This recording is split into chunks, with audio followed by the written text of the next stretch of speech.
दो charge conductor हैं, conductor 1, conductor 2, दोनों स्फेरिकल हैं। इस पे पहले चार्ज Q1 था, इसकी कैपेसिटी C1 थी, इसका पोटेंशियल V1 है, इसकी एनर्जी U1 है, इसकी रेडियस R1 है और ये फुल्ली चार्ज है। ठीक है।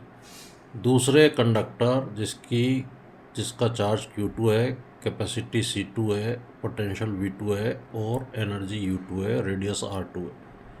ये दोनों कंडक्टर अभी आइसोलेटेड है, मतलब अलग अलग है।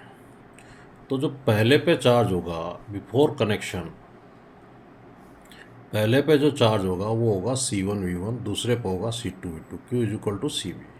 टोटल चार्ज दोनों का मिला दें नेट चार्ज तो Q1 प्लस Q2 और Q=C1V1 plus C2V2। Charge conserved रहता है। ठीक है।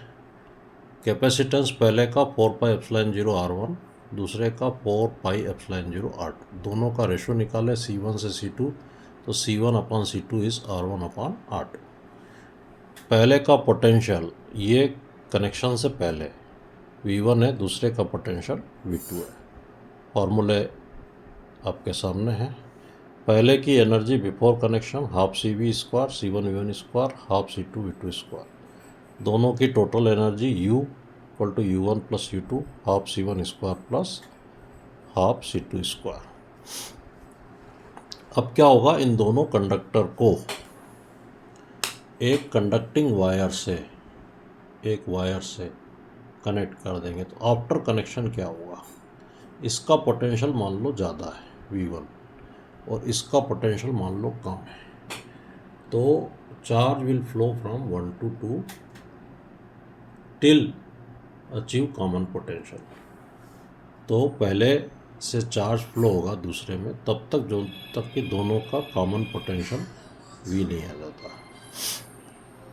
अब आफ्टर कनेक्शन ये सारे पैरामीटर्स जो हमने इधर डिस्कस किए थे उनका क्या होगा।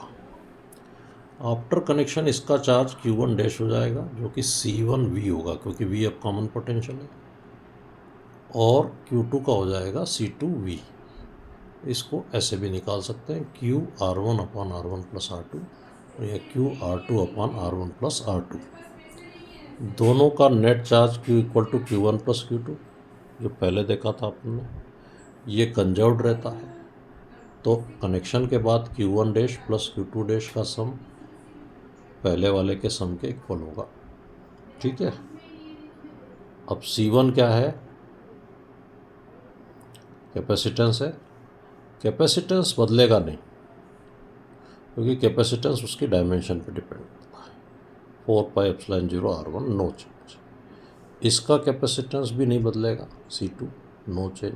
4πε0 R2। दोनों का रेशो C1/C2 R1/R2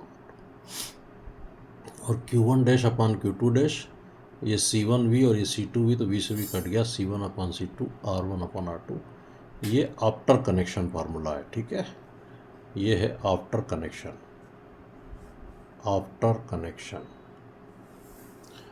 अब नया पोटेंशियल जो कि कॉमन पोटेंशियल होगा वो क्या होगा, तो पोटेंशियल Q=CV होता है, तो पोटेंशियल का फार्मूला हो गया Q/C, टोटल चार्ज अपान टोटल कैपेसिटेंस। टोटल चार्ज है Q1 प्लस Q2 अपान C1 प्लस C2 या Q1 dash plus Q2 dash अपान C1 प्लस C2। अब Q1 डैश कितना है या Q1 कितना है C1V1 प्लस C2V2 अपान C1 प्लस C2। तो ये हो गया आपका कॉमन पोटेंशियल का फार्मूला। ये बहुत इंपॉर्टेंट होता है। दो चार्ज बॉडी को जो आइसोलेटेड थी, अलग अलग थी, उनको कनेक्ट किया तो कनेक्शन के बाद चार्ज रीडिस्ट्रीब्यूट हो जाएगा। चार्ज रीडिस्ट्रीब्यूट होने के बाद एक common potential, equal potential achieve होगा और उसका फार्मूला ये है। तीन फार्मूले हैं, आप इससे भी निकाल सकते हो, इससे भी निकाल सकते हो, इससे भी निकाल सकते हो। अब पहले वाले की जो एनर्जी है वो पहले कितनी थी, 1/2 C1V1 स्क्वायर।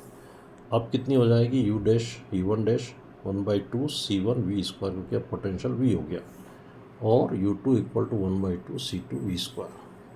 दोनों की टोटल एनर्जी कनेक्शन के बाद U dash = U1 dash plus U2 dash 1/2 C1 plus C2V square. अब क्या दोनों की एनर्जी इक्वल है, नहीं है। तो इसकी कनेक्शन के बाद ज़्यादा है या कम है, तो कनेक्शन के बाद इसकी एनर्जी कम हो जाती है, क्योंकि जब हम इसको इससे कनेक्ट करते हैं तो स्पार्किंग होती है, लाइट निकलती है, हीट निकलती है, वो एनर्जी कंज्यूम हो जाती है। तो पहले वाली जो एनर्जी है वो ज़्यादा होती है, बाद वाली जो एनर्जी है वो कम होती है, इसलिए इसमें लॉस ऑफ एनर्जी होता है।